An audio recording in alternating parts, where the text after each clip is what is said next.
ગીરની ધરતી એટલે કેસર કેરી અને શેરડીનો ગઢ, પણ અત્યારે ગીરની મીઠાશ ગણાતી શેરડી ખેડૂતો માટે કડવી સાબિત થઈ રહી છે. તો ગીર સોમનાથની તાલાલા સુગર ફેક્ટરીમાં શેરડી કટિંગમાં થઈ રહેલા વિલંબને કારણે જગતનો તાત રસ્તા પર ઉતરવા મજબૂર બન્યો છે. ત્યારે શું છે સમગ્ર પરિસ્થિતિ, જોઈ અહેવાલમાં. નમસ્કાર દર્શક મિત્રો, BS19 ન્યૂઝમાં આપની સાથે હું છું નેહા પટેલ.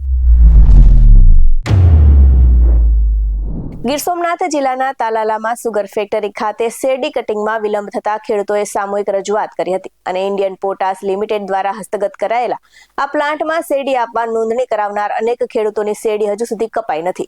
તો ખેડૂતોએ આ બાબતે રજૂઆત કરી હતી અને છેલ્લા 2 મહિનાથી શેરડીના પાકનું કટિંગ ન થતા હાલ શેરડી સુકાઈ રહી છે અને ખેડૂતોનું કહેવું છે કે વારંવાર રજૂઆત કરવા છતાં માત્ર 2 દિવસના વાયદા આપવામાં આવે છે, પરંતુ શેરડી કટિંગ માટે મજૂરોની ટુકડીઓ કે હાર્વેસ્ટર મશીનો મૂકવામાં આવતા નથી. તો આના કારણે ખેડૂતોનો પાક બગડી રહ્યો છે અને ઉનાળુ પાકના વાવેતર માટે પણ સમય મોડો થઈ રહ્યો છે. તો વધુમાં ખેડૂતોએ રોષ સાથે કહ્યું છે કે ફેક્ટરી વારંવાર વાયદા આપી રહી છે અને છેલ્લા 2 મહિનાથી ખેડૂતોની શેરડી ખેતરમાં ઊભી સુકાઈ રહી છે, પણ ફેક્ટરીના પેટનું પાણી હલતું નથી. તો ખેડૂતોનું વધુમાં કહેવું છે કે તેમના શેરડીના પાકની રકમનો ચેક તાત્કાલિક આપવામાં આવે ને ત્યારબાદ ફેક્ટરી ભલે શેરડીનું કટિંગ ગમે ત્યારે કરાવે અથવા તો તેને સળગાવે. તો સુગર કેન અધિકારીએ 20 તારીખથી જ શેરડી કટિંગ શરૂ કરવાની લેખિત ખાતરી આપી હતી. તો આશ્વાસન બાદ ખેડૂતો ત્યાંથી રવાના થયા હતા. જોકે ખેડૂતોએ ચીમકી ઉચ્ચારી છે કે જો 20 તારીખથી કટિંગ શરૂ નહીં થાય તો જિલ્લા કલેક્ટરને આવેદનપત્ર આપીને શેરડીના પાકના વળતરની માંગ કરવામાં આવશે. ત્યારે સમગ્ર વિગતે સાંભળે ખેડૂતની વ્યથા. નામ સંગ્રામભાઈ દેવદત્તભાઈ બારડ ઉમરી. ગામ કયું દાદા? ઉમરી. શેરડીની રજૂઆત સાહેબને કહી, સાહેબને કે આજ આવે કાલ આવે, આજ આવે કાલ આવે, કેટલા ડિટેલ બનાવે, જવાબ પર આપતા નથી. એટલે અમારે હવે શું કરો, હવે ટીકડા ખાવાનો અમારો સમય આવી ગયો. ત્યાં ફેક્ટરી કોઈ જવાબ જ દેતી નથી. અહીંયા આવીએ તો સાહેબ તે હિન્દીમાં બોલે તો અમે શું સમજીએ? એની વાતમાં એ હાકી જાય, હવે આજ આવે કાલ આવે, આજ આવે, અમને તો ધક્કા ખવડાવે કરે. એટલે અમારે તો હવે આની કોઈ પણ ભરપૂર કરે ને કે અમે ટીકડા ખાઈને મરી જવાનું ઈચ્છા કરવાની નથી, આધાર જ નથી. આ સાથે જ વધુ વિગતે સાંભળીએ કિસાન ક્રાંતિ ટ્રસ્ટના પ્રમુખની પ્રતિક્રિયા. આવડા જયસિંહ મસરીભાઈ, ગામ ખંડેરી, કિસાન ક્રાંતિ ટ્રસ્ટ પ્રમુખ, Gir Somnath. Indian potash limited આ સુગર ફેક્ટરી આવેલા છે ખેડૂતો. અમારી શેરડી જે પડતર પડી, મતલબ એને જે નોંધણી કરેલ હતી એના બદલામાં આની પહેલા અમે 13 તારીખે આવ્યા હતા, એની પહેલા 10 દિવસ પહેલા ખેડૂતો રજૂઆત કરવા આવ્યા હતા. આ 10 તારીખે એક નોટિસ મળેલી છે. નોટિસમાં એવું ઉલ્લેખ છે કે અમારી પાસે શેરડી નથી અને જેથી આમાં તમે અમને સપોર્ટ આપો તો અમે શેરડી તમારી છે પડી એમાં માણસો અને મશીન દ્વારા કટાઈ કરીશું. પહેલા તો સૌપ્રથમ એની લખવાની પહેલા તો આ ટાઈપિંગ કર્યું એમાંય ભૂલ છે અને એને એવું કેવું જોઈએ. અત્યારે અમે રજૂઆત કરી તો એને વારંવાર એવું જ કીધું કે ભાઈ મશીન આવે છે 2 દિવસમાં. હિન્દીમાં સર બોલે છે એટલે અમુક ખેડૂતોને તકલીફ થાય છે એમાં, મતલબ સમજાય નહીં. એટલે એ લોકો વારંવાર એવું કહે છે કે ભાઈ અમે 2-4 દિવસમાં મશીનની વ્યવસ્થા કરી લઈએ અને શેરડી તમારી કાપી લેવું. શેરડી ક્યારે કાપી લેવી? અટાણ હુકાવા આવી શેરડી.